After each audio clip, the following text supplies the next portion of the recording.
Everybody sets goals. Either they write them down or they don't, they have them in their head. I'm going to teach you how to achieve goals. I can show you how. If you are committed, I can show you how.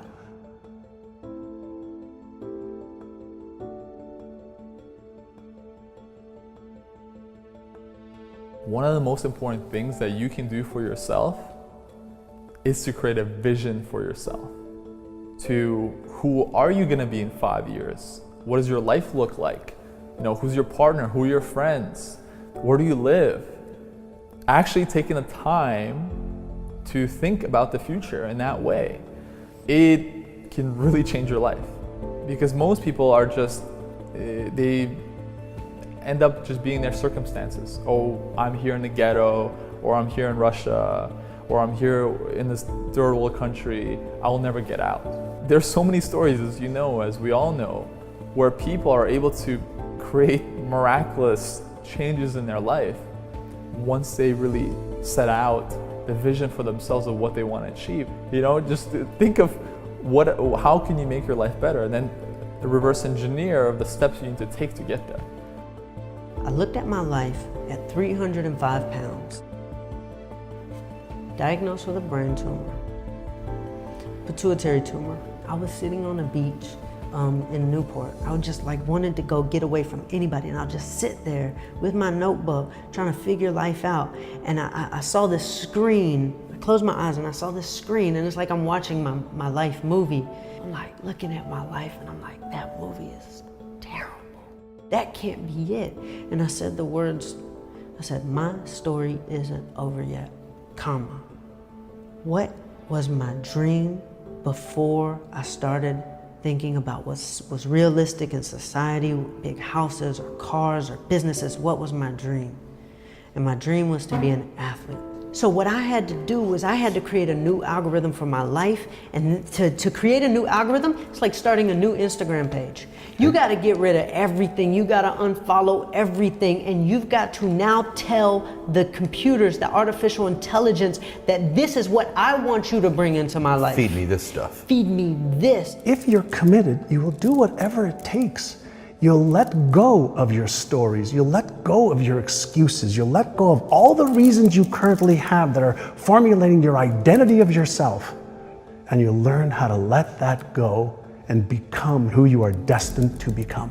If you start in your mind first and you impress that through conscious efforts into the subconscious mind, it then causes thoughts and emotions and behaviors.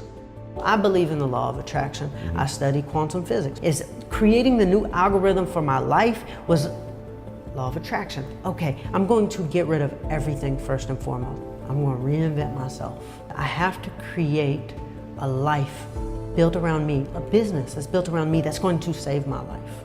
The more valid reasons you have to accomplish a dream, the higher the odds are that you will. I said, I'm going to do an Ironman in New Zealand in 10 months. I lost 130 pounds. I did that Ironman in New Zealand. I biked across America. And I said, I want to be a Nike athlete.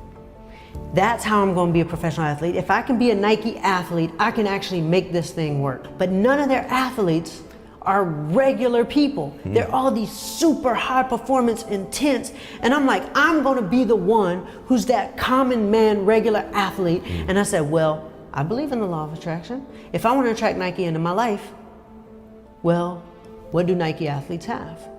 They have commercials. I said, I need a commercial. I'm going to make a commercial.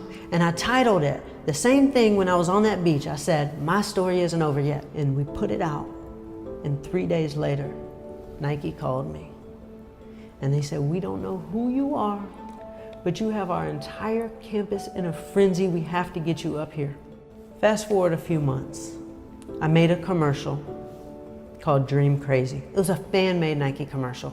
And I came up with this tagline about myself called Dream Crazy. I got a phone call a few weeks later.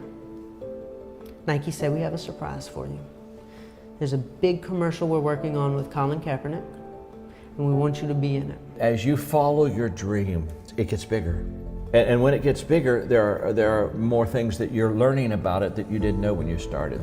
In the beginning, the dream is just, it's just very little, and you can kind of see it. Yeah. So you go that way, but then it begins to expand. What stands between us and where we want to go is never what we think it is. It's not the economy, it's not the president, it's not that somebody already dominated the health food industry or dominated Facebook advertising or dominated TV advertising or there's no room left.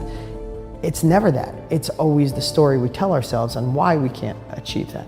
What is your biggest why? What's your biggest goal that you would love? If it was a year from now and we were sitting here, you're watching this, and it was a year later, and it was the best year of your life, what would be the biggest thing that would have changed in your life?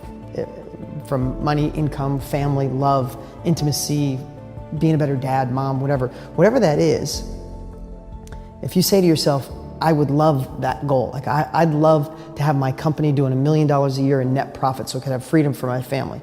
Then just say but. And whatever that but is usually your story.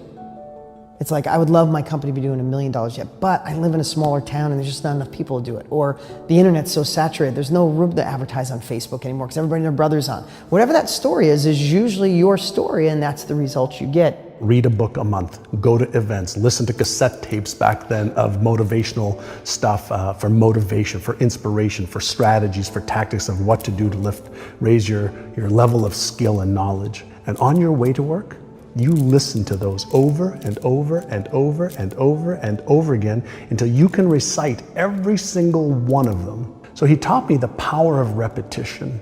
He taught me the power of looking at stuff, touching stuff, feeling stuff, seeing stuff, hearing stuff, memorizing stuff. And at the time I was 19, I felt this was ludicrous to me, right? This is like, what the hell am I doing here? It was nuts. But that first year at 19, I made like $30,000, which was $5,000 more than my dad made as a cab driver. So I said, something's working. And I just kept doing it. I was too afraid not to.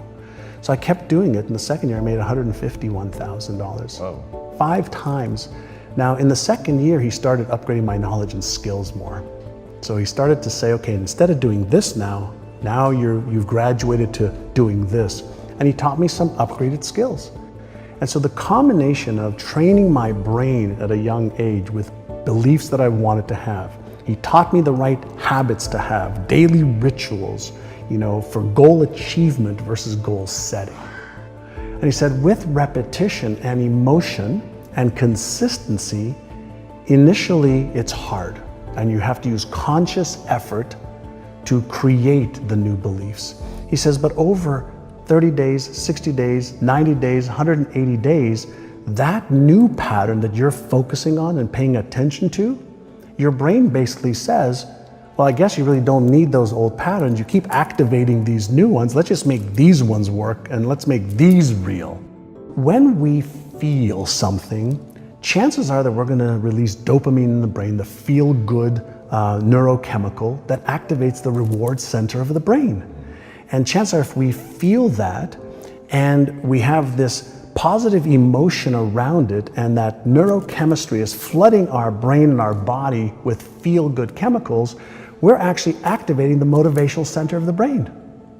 And so when we visualize, when we set a goal, when we take an action step, when we emotionalize, when we read our goals, the initial flood of neurochemicals, dopamine, serotonin, feel-good chemicals, and then if we share it with a friend, oxytocin, those 3 neurochemicals, those are the neurochemicals of goal achievement. If the set point's in the brain, and there's a psychocybernetic mechanism in the brain, a control and response mechanism in the brain, and it's our brain, why not learn how to reset the set point?